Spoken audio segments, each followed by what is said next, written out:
Okay, so we're back with Exodus, and full transparency, I do know part of this story because it's very famous. There's movies made out of it, and also my fiance is Jewish, so I know the story of Passover. But basically, we start off fast forwarding way into the future of all of the descendants of Joseph, and this like group of people is called the children of Israel, or Hebrews.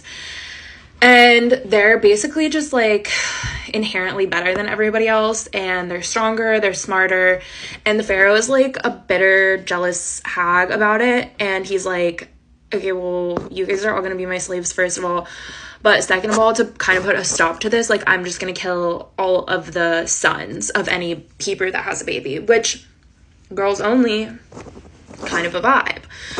But then there's this guy, Levi, and Mrs. Levi. I don't really, like, know anything about them, but they have a son, and they, like, want to keep him, but they can't hide him. And they put him in the river. And the Pharaoh's daughter finds this baby and gets the baby and adopts him. And that's Moses. And so we all know Moses, right? So Moses is adopted. He's the Pharaoh's grandson. And basically, like, Moses just always feels for the Hebrews, and he like rides with them. He's an ally to the Hebrews, even though he's the Pharaoh's grandson. And like, he sees this Egyptian beating up a Hebrew, and he's like, F this, like, I am not down with this kind of behavior. And he ends up killing the Egyptian. So because of that, he gets exiled out of Egypt, and he kind of is cool with it. Like, he just goes, he gets a little wife, he settles down, he has some kids, he builds a nice life for himself. And then one day he's on the mountain, and basically God is like in a bush and is like, psst, Moses, like, over here. And Moses is like, I don't want to look at you, like, you're freaking me out right now. And he's basically talking to God, and God is like, you need to go back to Egypt to rescue the Hebrews. And he's like, who am I even supposed to say, like, told me this? Like, I don't know who the F you are in this bush. And God, in all caps, goes, I am who I am, in the Bible, which is, like, pretty sick. I felt like it was really metal of God to just be like, don't ask questions. I am who I am. It's kind of a vibe. Something that I loved in this story was that Moses is like, low-key, I'm a little bit slow. Like, I can't talk very well. My mind is not, it's not working great. And God is like, I've made people, like, dumb before. Like, I can make you undumb. Like, don't worry about it. He's like, I got you. Just go do it. And so Moses goes in full steam ahead and goes and tries to kill the Pharaoh. And he flops. And something that's really weird is that, like, when he flops, this girl, like, this random lady there, circumcises her son. She goes to a place of circumcision and throws the foreskin and is like saying all this stuff about, I don't know. That part was weird and didn't make any sense to me. I don't know why we're always returning to a place of circumcision in the Bible. Like, it's all about circumcision. It's very, whatever.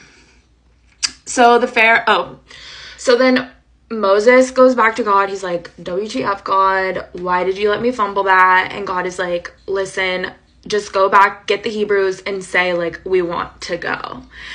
So they get all the Hebrews, and they go back, and they're like, listen, we want to go. We don't want to be slaves anymore. And the Pharaoh is like, just because you guys thought you could step to me like that, just because you guys had the audacity to come here and ask me this, I'm actually going to make you work way harder, and I'm going to make it way more difficult for you to get your work done. So I hope you're happy and enjoy it. Which is like, where is God? Like, this is when I kind of get like pissed off about the God of it all. But then Moses goes back and is like, again, like, what is going on? Like, I don't understand why we keep having this same issue over and over when you told me you got me. And God is like, listen, this time you're going to go, you're going to take a rod with you to see the Pharaoh, and I'm going to turn it into a serpent. And the Pharaoh's going to be like, of course, this makes sense. How else could this happen? So Moses goes, does the rod serpent thing. And the Pharaoh's like, I have a bunch of magicians here, and they can all do that too. So, like, it's not that special.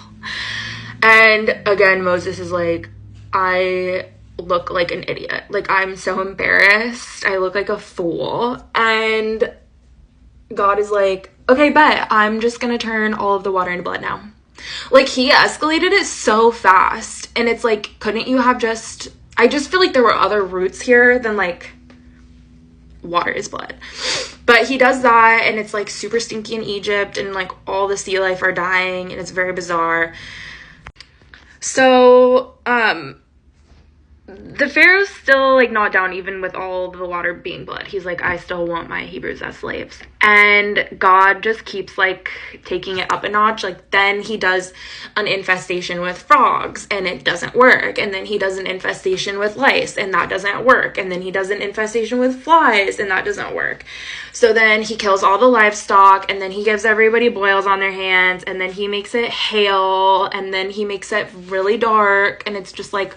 why all this drama? Like, I feel like if you're God, I don't know why we need, like, all the theatrics about it, but, so then it's still not working, and God is like, okay, I'm gonna go to everybody's house, and I'm gonna kill all of the firstborns, and all the Hebrews, how I'm gonna know that that you are a Hebrew is you need to get a lamb, and you need to put the lamb's blood all over your door, and, like, you also need to, like, cook it a very specific way, and you also need to, like, be wearing sandals and a belt, and that's how I'm gonna know where you guys are. Which, again, I'm having issues with, like, the God of it all, because, like, why, like, shouldn't God just know who's who? Like, why do you need that identifier? And why even involve the lambs? Like, I'm not tracking. And then God is like, okay, so I want you guys to remember this moment forever, and you're gonna kind of, like, always commemorate it by having this event called Passover. And it's gonna last 7 days, and during that time, like, you're not allowed to eat any leavened bread, which is basically just, like, bread that rises, for that time. And if you even, like, have it in your house, you're out. Like, you're out of the gang. No fucking risen bread. And I was talking to Jordan about this, my fiance, and she was like, I was taught that it was that, like, all the Hebrew slaves had to get out so fast that they didn't have time for their bread to rise. But that's not what my Bible is saying. Like, my Bible is saying that this is very intentional, and that there's something specific about the rising bread. But... so I felt like this was a good cliffhanger place to stop, but I'm, like, only 10 pages into Exodus, and there's, like, 20 more pages. So we have a ways to go, but we'll get there. And I might get there faster, because I'm actually starting to be like, this is sick. It's very weird. It's very crazy. Okay.